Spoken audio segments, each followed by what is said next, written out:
Ang masyado. Traffic lang. Malapit na. Good morning, baby. Pa-request naman ako ng Taking In, Miguel Constantino. Uy, alam mo, kilala ko yung songwriter niyan. Wow! Sobrang gwapo daw yung sumulat ng kantang yan.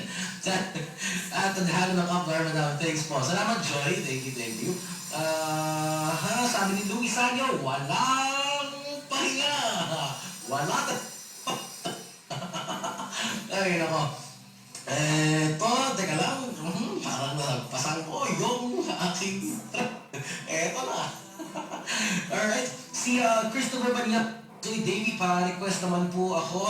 Anong meron ka by JBK? Thanks.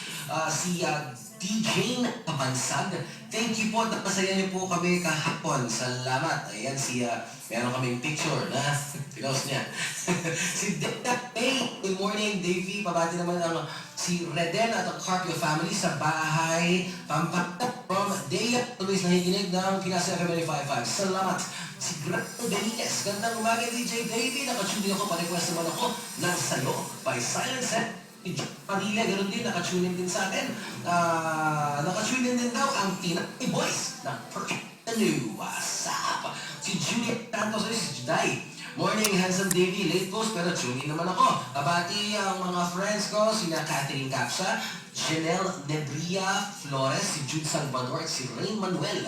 Parekas naman ako ng, alam mo, or dahil mahal na mahal kita. Juday, can't play those kasi ang tugtugan natin pag ganitong weekend is ano naman, tugtugan it's Saturday, baby. Si Sheila Simbangon, ang galing mo kahapon, kuya. I love na kita. Salamat po. Si Rito, hello, Army Davy, pa-request na, pahit pa naman. Sa Emily at mga kababnos, pa-request at ikaw by Bob. The wedding song by, nakapunta ako kung sino yung kumanta. Basta alam ko, pogi siya, mabait at makulit. Okay, alam ko din yun. Sumulat yan. Gwapo daw. Gwapo daw sa personal yan. Dito muna sa ating text line 0926-610-2680.